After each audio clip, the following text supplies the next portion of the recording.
إنجيل يوحنا أصحاح 14. يا ريت نقف كلنا مع بعض. لا تضطرب قلوبكم أنتم تؤمنون بالله فآمنوا بي، في بيت أبي منازل كثيرة، وإلا فإني كنت قد قلت لكم أني أمضي لأعد لكم مكانا، وإن مضيت وأعددت لكم مكانا آتي أيضا وآخذكم إلي، حتى حيث أكون أنا تكونون أنتم أيضا، وتعلمون حيث أنا أذهب وتعلمون الطريق.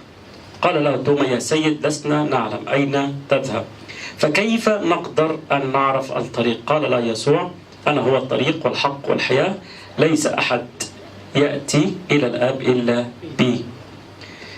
في عدد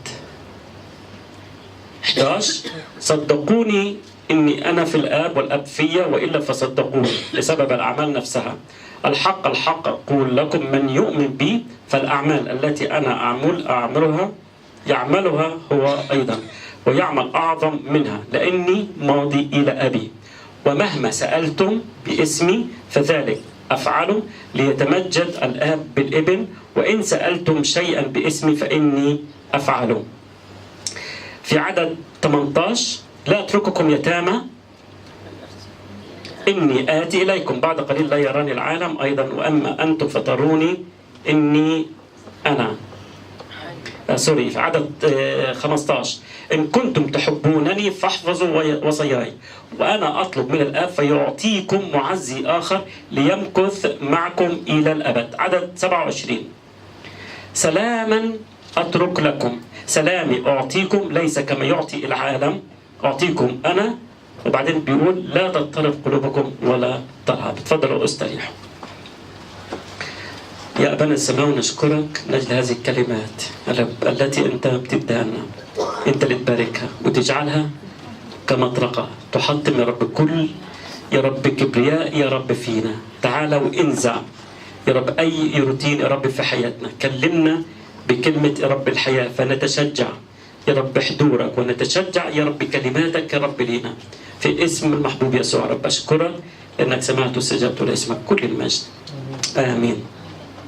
تكلمنا الأسبوع اللي فات عن مرات بيكون في الإنسان في اضطراب وفي خوف.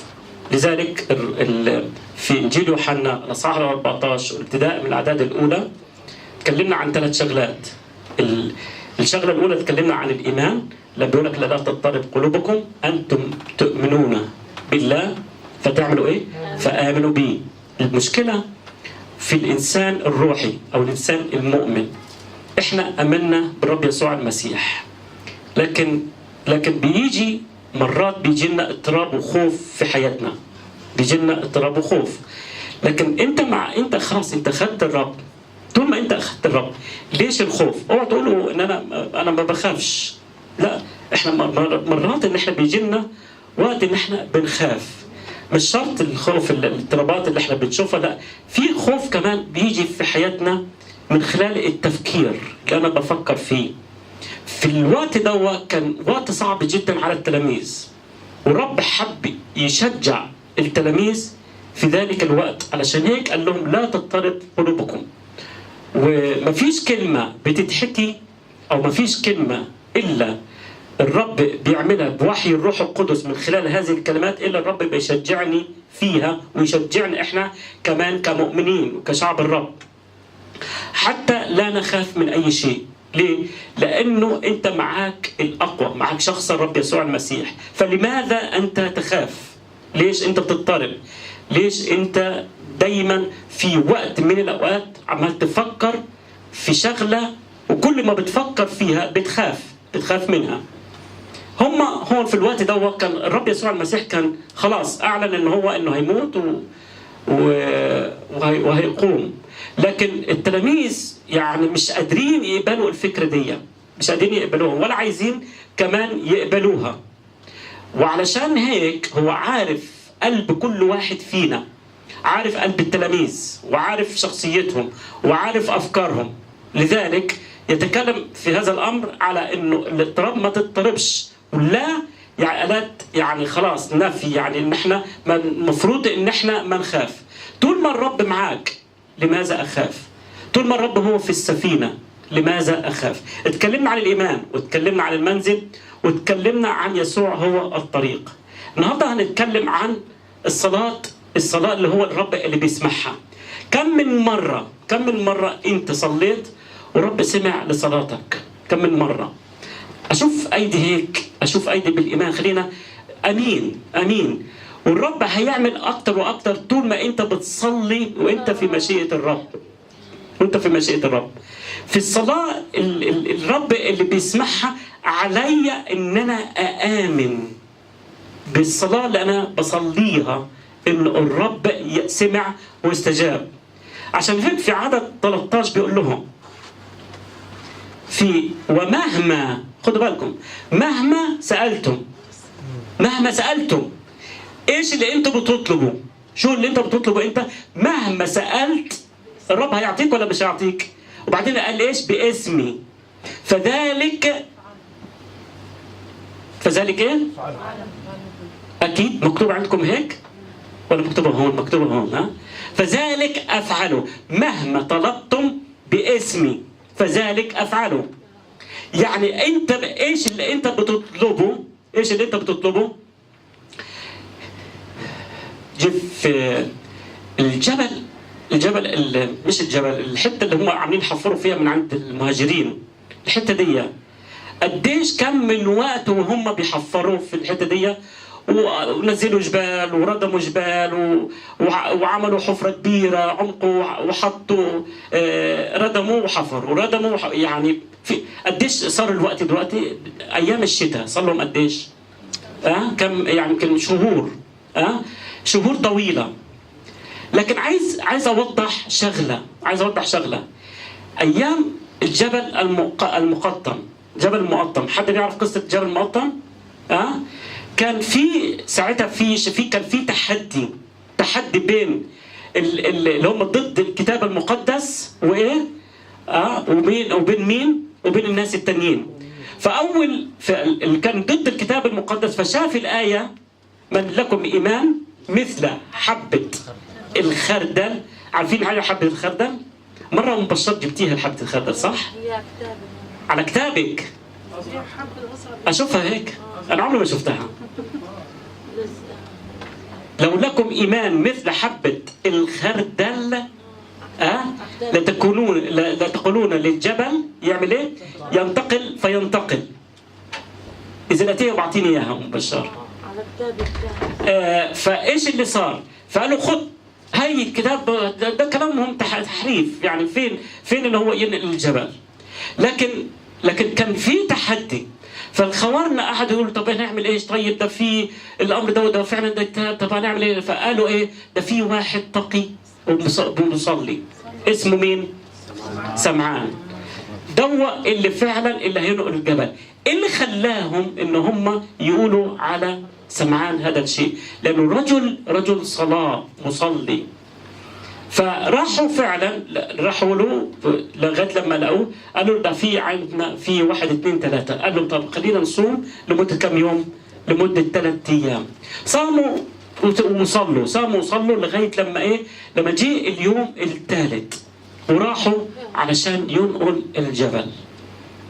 الجبل بعد 3 ايام. وراح صلى باسم الرب يسوع المسيح. انتقل الجبل ولا ما انتقلش؟ انتقل الجبل مقطم من مكان إلى مكان. كل دوا بسبب صلاة مين؟ شخص واحد. تعرفوا لو لينا إيمان مثل حبة الخردل أنا بقول لكش الجبل. يمكن نقول يا عم ده احنا ما نقدرش نعمل الشيء دوا لكن بيقول لك ومهما سألتم باسمي. ايش اللي انت بتصلي من اجله؟ لكن اعلن ايمانك. الصلاه مستجابه. الرب هيسمع، مش هيسمع، لا ده الرب سمع واستجاب لصلاتك انت. لما تيجي انت تصلي خليك فعلا ما تكونش انك انت مش عارف الرب سمع ولا ما سمعش، مش عارف الرب هيعمل ولا ما يعملش. لكن في صلاه في مشيئه ربنا، وفي صلوات مش في مشيئه ربنا. يعني مثلا نعطي مثال. بصلي مثلا انه يا رب انا عايز لمحب اجيب له سياره. هذا في مشيئه ربنا؟ مش مشيئة ربنا. ليه؟ لأنه لسه صغير. كيف أجيب له سيارة؟ أو بنصلي أمر ما، بصلي من أجل إحنا خلصنا امتحانات، التوجيه خلصوا امتحانات، وبصلي من أجل إيه؟ إنه الرب ينجحني. وخلاص أنت دلوقتي ما ينفعش إن أنا دلوقتي أصلي. الصلاة كان المفروض إنه إيه؟ إنك أنت وأنت بتمتحن بتقعد أنت تصلي. الخلاص اللي أنت اجتهدت فيه واللي أنت درسته هتعمل إيه؟ هو هذا اللي هيجي في الامتحان. يعني صلاتك دي اللي أنت بتصليها أو الأم بيصلوا من أجل ممكن الرب يعدل العلامات، لا خلاص الحاجات دي اتحطت، فدي مش مشيئة ربنا. ففي صلاة أنا بصليها لازم أعرف إن الصلاة دي في مشيئة ربنا، والرب بيسمع وبيستجيب.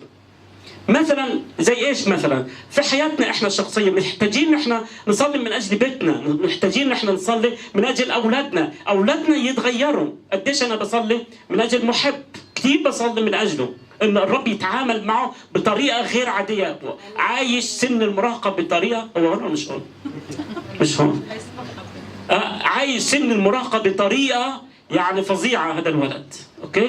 لكن احنا بنصلي من اجله، ما نكونش معاندين زيه هو، لكن من صلاتنا انه الرب يسمع ويستجيب، لانه الرب يعطي له حكمه وهدوء.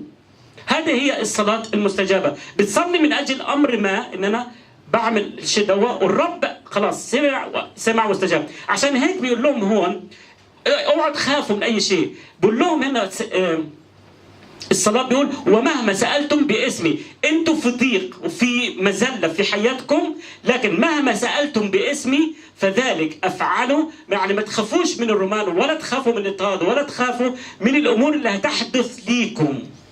ليه؟ لأنه كنتوا هتطلبوا باسمي، ومهما سألتم باسمي فليتمجد الآب بالابن. هذا يعني إيش؟ في الشغلتين، الصلاة لابد أنها تكون في قصد الله وملكوته. في قصد الله وملكوته، بمعنى أنا بصلي من أجل ملكوت الله. ما تكونش صلاتك صلاة الأنانية، تصلي من أجل نفسك فقط، لا. هو حلو انك انت تصلي من اجل نفسك، لكن صلي انت. الرب عارف حالتك، الرب عارف ايش اللي بيدور في جواك. لما تصلي انت من اجل ملكوت الله وقصد ملكوت الله، ايش هو قصد ملكوت الله؟ انه جميع الناس ايش؟ يخلصون والى معرفه الحق يقبلون، انه تجيب نفوس للرب. وهذا اللي احنا محتاجينه هذه الايام. صلاتنا انه الرب يجيب نفوس، ليس انهم يعبوا الكنائس ابدا. مش عشان يعبوا الكنائس دفيت. اقول لكم احنا محتاجين انه الناس اللي بيجي الكنيسه هون ناس اتغيرت فعلا من كل قلبها، ان انا قبلت محبه الرب، قبلت هذا الايمان، وعلشان هيك انا جاي هذا الاجتماع، هذه الكنيسه من خلال محبه الله اللي انسكبت على عود الصليب. 2. الصلاه المستجابه، الصلاه لابد ان يكون فيها طلب مجد المسيح وحده، مش مجد ذاتي ابدا، ولا زي ما حكيت الانانيه ابدا، لكن لمجد المسيح، انك انت تمجد فيها شخص الرب يسوع المسيح. مرقس 11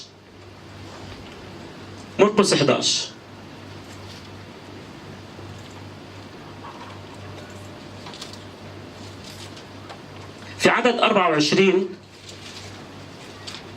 لذلك اقول لكم كل ما تطلبونه. يا جماعة حط دايرة تحت ايه؟ كلمة مش تحت، حواليها. كل ما تطلبونه حينما تصلون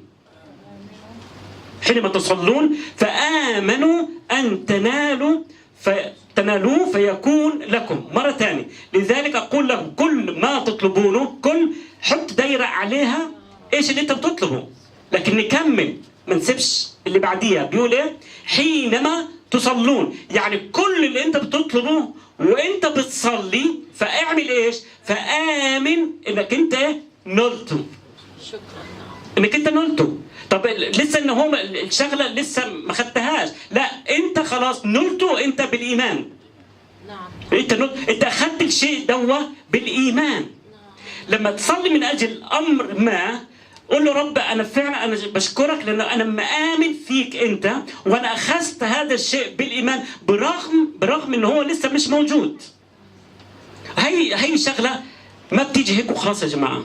هي شغلة بدها أعداد قدام الرب، ومهما سألت باسم الرب هيعطيك إياه، لأنك أنت بتصلي في مشيئة الرب. هذه الصلاة المستجابة. يوحنا 15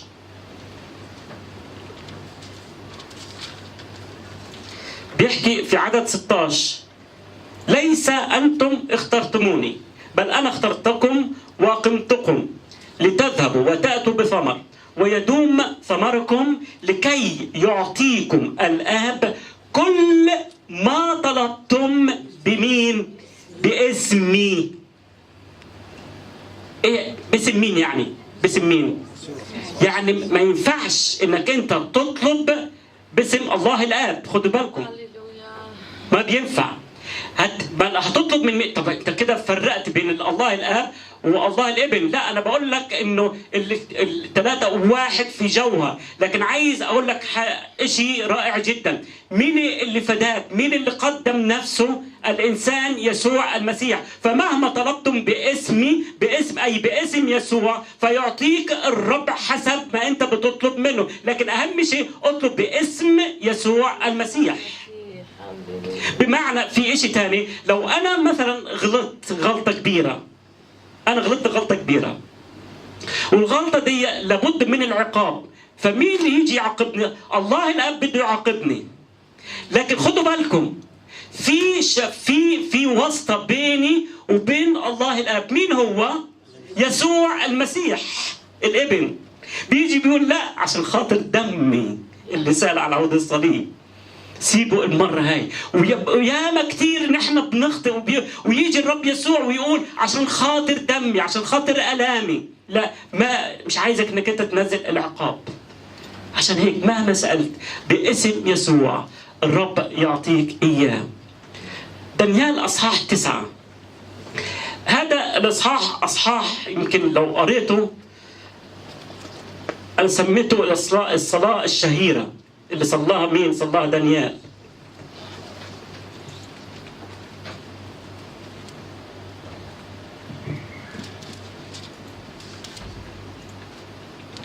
دانيال 9 حتى العنوان بيقول صلاة دانيال.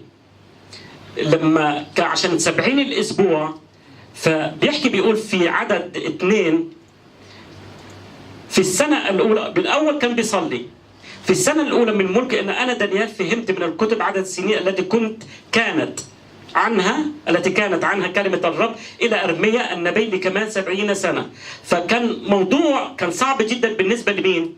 بالنسبة لدانيال. فكان دانيال بيصلي من أجل الأمر دوت. في عدد 3 ابتدى بقى إنه هو يصلي. فوجهت وجهي إلى الله السيد طالبا بالصلاة والتضرعات والصوم والمسح والرماد. وبعدين بيقول ايه؟ وصليت. هذا كله كان بالفرد. وصليت إلى الرب إلهي واعترفت وقلت: أيها الرب الإله العظيم الموهوب حافظ العهد والرحمة لمحبيه وحافظي وصاياي. وابتدى في عدد 5 إن هو يقول ايه؟ بالجمع أخطأنا قدامك. وهذه كانت صلاة لغاية الأعداد لغاية 17 ولغاية 19. في 19 بيقول: يا سيد اسمع، يا سيد اغفر، يا سيد اصغي واصنع، لا تؤخر من أجل نفسك يا إلهي، لأن اسمك دعي على مدينتك وعلى شعبك. شوف عدد 20 بيقول ايه؟ وبينما أنا أتكلم وأصلي وأعترف بخطيتي. قديش كانت الصلاة طويلة جدا كانت هذه الصلاة. وخطية شعبي، وأطرح تضرعي أمام الرب إلهي عن جبل قدس إلهي وأنا متكلم. بعد بالصلاة يعني وهو بيصلي إيش اللي صار؟ إذا بالرجل جبرائيل الذي رأيت فيه الرؤيا في الابتداء مطارا واغفا لمسنية عند وقت تقدمة المساء، وفهمني وتكلم معي وقال: يا دانيال إني خرجت الآن لأعلمك. هاليلويا. ده بقى اللي بيفرحنا لما انت دايما تكون في روح الصلاة. انت بتعمل ايه؟ بتتواصل مع بين الارض وبين السماء. لما انت الصلاة هي صلة بين السماء وبين الارض وبين ايه؟ وبين السماء. يوم الخميس الماضي رب أعطانا اجتماع غير عادي في وقت الصلاة. كثير ناس كانوا موجودين، كثير ناس كانوا موجودين في اليوم دوت. رب ادانا يوم غير عادي في سهرة الصلاة، وشفنا حضور الرب، شفنا تكلمات، وشفنا في امور الرب فعله. وان هذا اللي احنا محتاجينه في هذه الايام، الركب الساجده قدام الرب. ما نقدرش ان احنا نمشي اي خطوه بدون مشوره الرب. اوعى تمشي وانت ماشي بحالك هيك، لا، دايما اطلب مشيئه الرب لحياتك حتى الرب يسمع لصلاتك. في الصلاه اللي نفتح صمويل الاول اصحاح 17. صمويل الأول أصحاح 17. أنا بدي أحكي في النقطة دي وهننهي. شوفوا الصلاة اللي صلاها داود، لكن خلينا نتأمل في الحتت اللي جاية دي. في أصحاح 17 في عدد الأعداد اللي هي الأولى بيقول في عدد 4 بنعرف إنه جليات كان بيعير مين؟ صفوف الله الحي، شعب الله كان بيعيرهم. شوف بس، خدوا بس، خلينا نتأمل في جليات. شوف ايش صار في جليات. فخرج رجل مبارز من جيوش الفلسطينيين اسمه جليات من جد، طوله 6 أذرع وشبر. هنفصل الحته دي. 6 أذرع وشبر. ايش ال6 أذرع وشبر دول؟ الذراع 45 سنتي. ليش هون ذكر الشغلات دي كلها؟ عشان الرب يقول لنا اشي: مهما كانت الحرب قدامك، مهما كانت الحرب قدامك، ومهما كان جليات اللي قدامك، أنا قادر إن أنا أزيح جليات بصلاتك أنت يا مؤمن. فشوفوا 6 أذرع، الذراع 45 سم، والشبر بيقول لك والشبر 23 سم. إذا طول جليات 3 متر إلا 7 سم. حد هون 3 متر؟ قديش انت يوسف؟ 170 انت؟ 175؟ ابو حنا قديش انت؟ جليات ايش هذا الطول؟ 3 متر. عارفين على 3 متر؟ شنو ده؟ قديش انت اللي بترفع ايدك؟ كم متر؟ يمكن قد زكة؟ شبرين ونص زكة. لكن شوفوا جليات قديش طول جليات. تعالوا نشوف الحتة الثانية اللي بيقول عليها ايه. شوفوا عدد 5 بيقول: وعلى رأسه خوذة من نحاس. شوف بقى الملبس بتاع جليات نحاس، وكان لابسا درعا ايش؟ حرشفيا. ووزن الدرع 5000 شاقل. وزن الدرع 5000 شاقل. يعني هو لابس الدرع وين بتلبس؟ على الصدر هون. عارفين عليه 5000 شاقل؟ يعني بمعنى حوالي لابس 55 كيلو. أكثر من شوال سمنت. 55 كيلو. الدرع طبعا درع واقي. طيب نشوف الحتة الثانية. لكن وكان لابسا درعا حرشفيا. ايش معنى كلمة حرشفيا؟ حرشفيا اللي هو شيء مصفح يشبه قشور السمك. يعني ده صعب انه حد يبرزه. صعب ولا مش صعب؟ ده صعب 100%.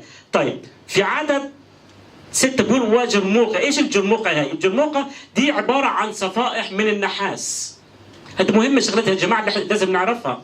هتقول لي عن لازم؟ طبعا مهمة جدا حتى نشوف المغزى الروحي لحياتنا احنا. بيقول لك صفائح من النحاس لحماية الساقين، يعني حامي كل جسده. وبعدين بيقول ايش؟ نحاس على ومزراق. ايش المزراق؟ اللي هي الحربة. كل دوا لبسوا مين؟ لبسوا جليات. لكن تعالوا نشوف داود ايش لابس؟ داود كان يعني شاف في التعيير وشاف في الشغلات، انغاص من جوا. فقال: ايش هذا عمال يعير صفوف الله؟ ده انا بدي امسكه يعني اقتله. فراح لشاول قال له: يا معلم شاول، يا ملك، انا بدي اروح احارب جلياد. قال له: يا ابني انت تروح تحارب مين جلياد؟ انت لسه صغير. قال له اسمع، عبدك جه في مرة قتل دب وأسد. قال له يعني ايش؟ قال له انا بدي احاربه. فلما حكى له الاختبار اللي كان عنده قال طب خلاص انت روح حاربه، بس لازم تلبس الاسلحه. جاي يلبسه اشياء صغيره، مش زي ما لبس جليات، لكن اشياء صغيره. لما اجى مشي بيها، تخيل لا اذا كان البتاع دي اللي هي وزنها 55 كيلو لو كان لبسها كان عمل ايش؟ كان عمل ايش؟ كان اتقتل هو لو بس لبسها. لكن لبس اشياء بسيطه. جي يمشي بالكندره بتاعت هذا ما قدرش يمشي. يلا شو هذا؟ انا مش قادر امشي بالتقل اللي كان عليه. ده معناته انه هو كان وزنه خفيف جدا. فجاب شنطه هيك، قال له انت بس مالكش دعوه وسيبني ان انا اطلع احارب. جاب شنطه وجاب ايش؟ وجاب 5 حجاره ملساء وحطهم جوا الجراب.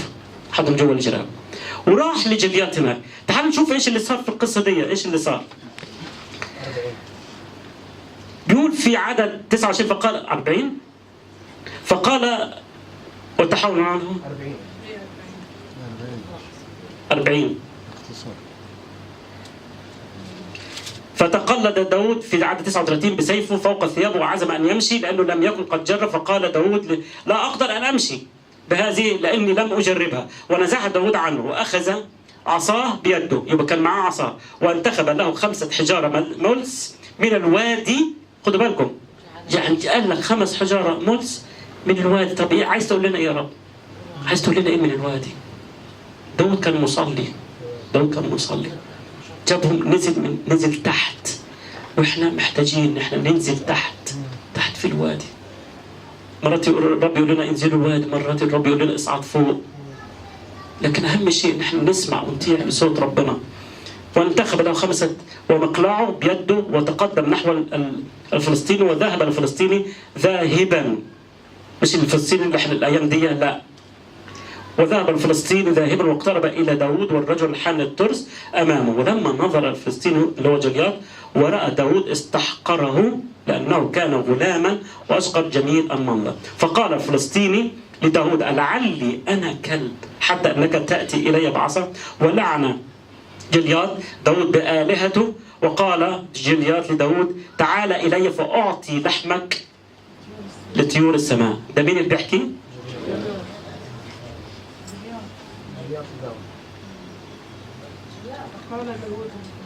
مظبوط، جليات. بعدين فقال بقى داود أنت تأتي إلي بسيف ورمح وبترس وباللبس اللي أنت لابسه وباللي احنا أعطيناه المعاني كلها، كل ده وأنت جايبي. بيقول له إيه هذا اليوم؟ شوفوا بقى، شوفوا الحتة الحلوة بقى. وأنا أنت بتجيلي بسيف ورمح وبالعدة اللي أنت لابسها وبالدبابة اللي أنت جايبها وبالمتراسة اللي أنت جايبها وبكل الشغلات وبالحديد اللي أنت لابسه وبالنحاس اللي أنت لابسه من راسك لأخمص رجليك. كل ده وأنت لابسه وأنا مش لابس شيء، لكن أنا آتي، أنت تأتي وأنا آتي إليك. ده اللي بيفرحنا. وأنا آتي إليك باسم رب الجنود. بعمل ايه؟ إلى صفوف إسرائيل الذي عيرتم. هذا اليوم يحبسك الرب في يدي فأقتلك وأقطع رأسك وأعطي جثث جيش الفلسطين هذا اليوم لطيور السماء وحيوانات الأرض فتعلم كل الأرض أنه يوجد إله لإسرائيل. السؤال أنا عايز أسأله، هل داود فعل الحكي هذا ولا ما فعلوش؟ يبقى هذه الصلاة اللي كان بيصليها أعلن. إذا ما أنا عايز أقول لك شغلة مهمة، إذا أنت شايف جليات قدامك، إذا في حرب عليك، إذا في الأمور اللي قدامك، في جبل قدامك وفي تحديات قدامك، وإذا كان جليات لابس كل هذه الأشياء وأنت مش هتقدر تصلي وعمال تقول لنفسك إزاي ده أنا دودة، ده أنا حقير، ده أنا كذا، ده أنا كذا، ما أقدرش إن أنا أصلي من أجل الموضوع. إذا أنت قلت هذه الكلمات سوف تهزم. لكن داود إيش اللي عمل؟ أعلن انتصاره، أعلن إنه هو هيهزم عدو الخير. هيهزم مين؟ هيهزم جليات. وهذا اللي احنا عايزينه هذه الأيام. الرب لما لما يحقق مرادك انت. اذا انت بتصلي من اجل اولادك، اذا انت بتصلي من اجل عيلتك، اذا انت بتصلي من اجل امر ما انت عارفه، اذا انت بتصلي من اجل امور في مشاكل في حياتك، اذا انت ما زلت انك انت تصلي من اجل هذا الامر، الرب صنع معجزه ليك انت. مهما سألتم باسمي فذاك يمجد، انك انت بتمجد الله. الرب عايز يديك اختبار عظيم. عارف امتى هيديهولك؟ عارف امتى هيديك الاختبار؟ لما انت تآمن في شخص الرب يسوع المسيح ان الرب خلاص عمل المعجزه. ساعتها تقول انا عايز اشهد عن عمل الله. صدقوني لما تشهد عن لما تختبر محبه الله وتختبر هذه الصلاه المستجابه، الرب هيستجيب. الرب هيستجيب. ايش التحديات اللي قدامك انت؟ كل تحديات حطها قدام الرب. قول له رب انا بصلي من اجل هذا الامر. علشان هيك التلاميذ كانوا في كرب، كانوا في مشاكل كثيره جدا، وكانوا مضطربين وكانوا خايفين. ومهما كان الخوف في حياتنا، مهما سألتم باسمي اني افعله هيفعله. غصبا عن عدو الخير. عدو الخير عاوز يخطف الاختبار اللي انا عايز اختبره، اللي انا عايز اشهد فيه عن حياتي وعن عمل الله في حياتي. لانه انا بمجد الله، مش بمجد انسان. انا بمجد شخص الرب يسوع المسيح اللي سمع لصلاتي. اشرف كان بيصلي من اجل صابع رجله يوم اجتماع الصلاه. ثاني يوم الصبح ليه؟ صبعه انشفى لانه صلى بايمان. في لحظه صدقوني اللي حكينا عليه اللي هو الجبل المقطم. في امتى صار الجبل المقطم؟ هل في شهور طويله او في سنين طويله؟ ده لو الجبل هذا يتحول من مكان لمكان ما ينفعش اصلا، ما بينفع. لكن ايه اللي خلاه نفع؟ قوه رب الجنود. أنت تأتي باسم رب يسوع المسيح. أنت مش جاي بشطارتك ولا بعضلاتك ولا بفلسفتك ولا بمواهبك أبدا. إذا أنت جاي بموهبة ليك أنت، الرب مش هيستجيب. لكن أنت بتأتي باسم رب الجنود. الرب عايز يديك معجزة لحياتك أنت. الرب عايز يديك اختبار جديد لحياتك حتى ما ينمي الموهبة التي فيك. بكف الاختبارات القديمة يا جماعة. الاختبارات القديمة خلاص ادمت. كل مرة نحكي الاختبار، كل مرة احكي الاختبار، كل مرة احكي نفس الصلاة، كل مرة نفس الاسلوب. لا، الرب عاوز يغير. مجد بيت الاخير سيكون اعظم من مجد بيتي الاول. اذا انت عاوز الرب فعلا يعمل في حياتنا في هذه الايام، تعال صل واختبر محبة الله. الرب سمع واستجاب لصلاتك مهما كانت الكروب ومهما كانت المصائب. هنيجي عن سلام الله في النقطة اللي بعديها بعدين الاسبوع الجاي. لكن اهم شيء ان احنا نيجي واثقين بكل ثقه زي ما جليات اجى بصلاه المستجابه واعلن هذه الصلاه، وزي ما دانيال صلى في اصحاح 9 الشهير جدا بالصلاه. طول اصحاح 9 كان بيصلي من اجل مين؟ من اجل نفسه ومن اجل الشعب. نحن اخطانا عوجنا المستقيم وحفرنا لنفسنا ابار مشققه. لكن لما تيجي بدموع قدام الرب، تعال بدموع قدام الرب، قول له رب انا بشكرك يا رب لانه في صلاه استجابه. معلش اذا يعني هتطول شويه خليها تطول، لكن اعلن انه في استجابه صلاه ليك انت، في استجابه صلاه. طب بالك سنين طويله عم بتصلي، معلش بالك كم من شهر، بالك كم من سنه وانت بتصلي. طب الرب ما سمعش ولا استجاب، لكن هل انت مستمر في الصلاه؟ هل الصلاه اللي انت بتصليها هذه الصلاه في مشيئه ربنا ولا مش في مشيئه ربنا؟ ممكن عمال تصلي من اجل واحد مريض، الرب بيقول لك النهارده استمر في الصلاه لان دي مشيئتي انا، مشيئتي ان انا اشفي، مشيئتي ان انا اتمجد، مشيئتي انك انت تحكي عن هذا الشخص انه الرب شفاه، مشيئتي انه اشرف يحكي يوم الجمعه عن هذا الاختبار العظيم حتى لو كان صغير لكن الرب في نظره كبير جدا. صلاه المستجابه. هللويا. عايزين نختبر الصلاة المستجابة. يفتح ولا أحد يغلق أبدا. ما حدش يقدر يعمل أي شيء ولا قوات الجحيم لن تقوى عليك أبدا، لأنك أنت ابن للرب، لأنك أنت بتتلذذ في الرب فيعطيك سوء لقلبك. أنت إيش سوء لقلبك؟ أنا ما بفتخر بذاتي، مش عايز أفتخر بذاتي ولا عايز أفتخر بأي شيء. أقول لك انسى مشاكلك لما تيجي تصلي، انسى اللي أنت جاي بتصلي من أجله. عارف الرب عايزنا إيش؟ ان احنا نيجي ونركع قدام الرب، امجد الرب، اسبحه، ارفع اسمه لانه هو ساكن وسط تسبيحات شعبه. سبح الرب لانه في مقاومه عليك انت. الصلاه المستجابه في مرات ابليس عاوز يعيق هذه الصلاه، عايز يعيق، ممكن يعيقها، ممكن يعيقها. لكن دانيال جه صلى في يوم من الايام، لما صلى ايه؟ الرب طول. طب انا بصلي من اجل الشفاء، بصلي من اجل المعجزه، بصلي من اجل هذا الامر، لكن لقيت الرب طول. ايه اللي حصل بالضبط؟ قال له يا دانيال ما تخافش، ما تخافش.